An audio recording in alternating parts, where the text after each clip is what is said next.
Jóvenes, muy buenos días, bienvenidos nuevamente a esta tu clase del curso de biología y hoy vamos a concretar algo fundamental que viene a ser el citoplasma. Recordemos de la clase anterior habíamos hablado acerca de lo que refiere la citología y la citología es el estudio basado en las características y definiciones de lo que son las células y recuerda que la célula es la unidad mínima fundamental de la materia. Entonces, como es la unidad mínima fundamental de la materia, es considerado como ser vivo, como un ser vivo en inicio, debemos de conocer sus características. Y una de las principales partes de la célula es el citoplasma. ¿Por qué, profesor? Porque en el citoplasma vamos a encontrar la mayor cantidad de reacciones químicas en el proceso y desarrollo de esta célula como tal.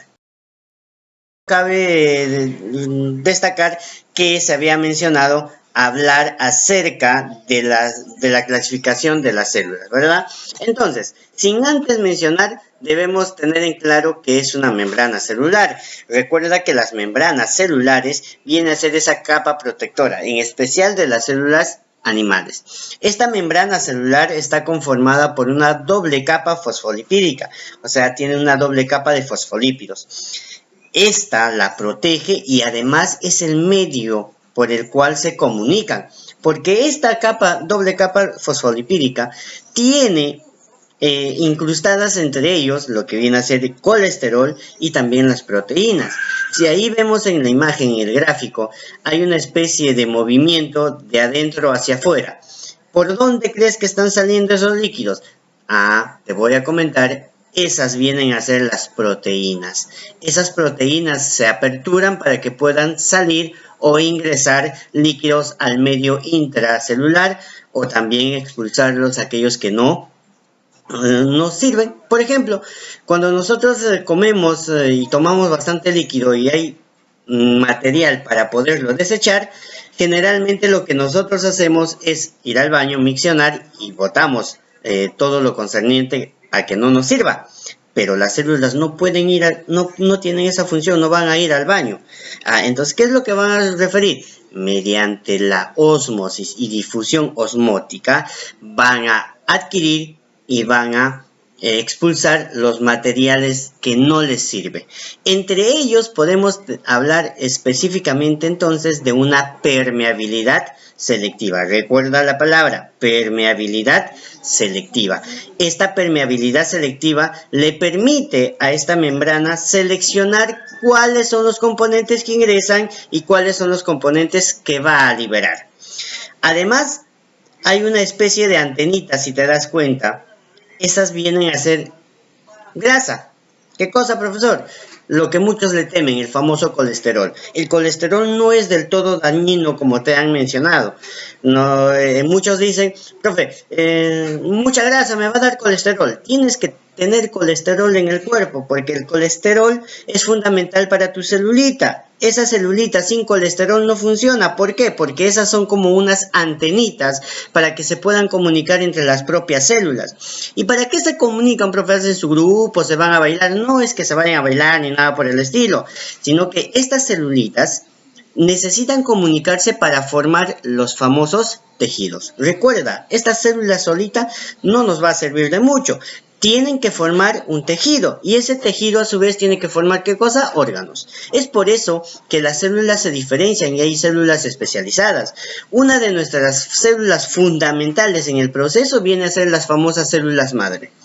Estas células madre son las que van a transformar todos los procesos celulares y una diversificación celular. ¿Cómo, profesor? Mediante la comunicación. No te olvides. Entonces hablaremos de que la membrana celular también es llamada membrana citoplasmática. No lo olvides. Entonces, si hablamos de una célula eucariota, hablaremos del citoplasma y este citoplasma tiene como la función fundamental, dice, reserva de combustibles y de materiales de construcción de los demás constituyentes de la célula. Es donde se lleva a cabo las reacciones bioquímicas y anabólicas y obviamente catabólicas. Recuerda, cuando hablamos del anabolismo y el catabolismo, son procesos fundamentales en los cuales esta célula va a obtener o va a transformar los componentes básicos en complejos, o también va a transformar los componentes complejos en más básicos. O sea, es una transformación de en una se obtiene energía y en la otra se pierde energía. Además, recuerda que estas van a tener un núcleo que están rodeadas por una doble membrana. El material genético se halla separado del resto, o sea, es una carioteca. Las funciones de estas células van a ser sintetizar proteínas, y estas proteínas son fundamentales. ¿Quiénes la hacen? Los ribosomas y obviamente el complejo o aparato de Golgi. Las envolturas nucleares, ¿ya?, comprenden la membrana exterior, y esta mantiene comunicación con el retículo endoplasmático. Vas a tener dos tipos de retículos: el retículo endoplasmático rugoso y el retículo endoplasmático liso. ¿En qué se diferencian? El rugoso contiene ribosomas y el liso no tiene ribosomas. No te olvides. Entre otros organelos que se pueden mencionar en esta parte. Espero te haya servido. Cualquier consulta, inconveniente, ya sabes, comunícate con el profesor encargado, o sea, yo, ¿ya?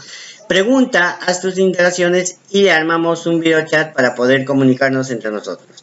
Cuídense mucho, nos vemos hasta la siguiente clase.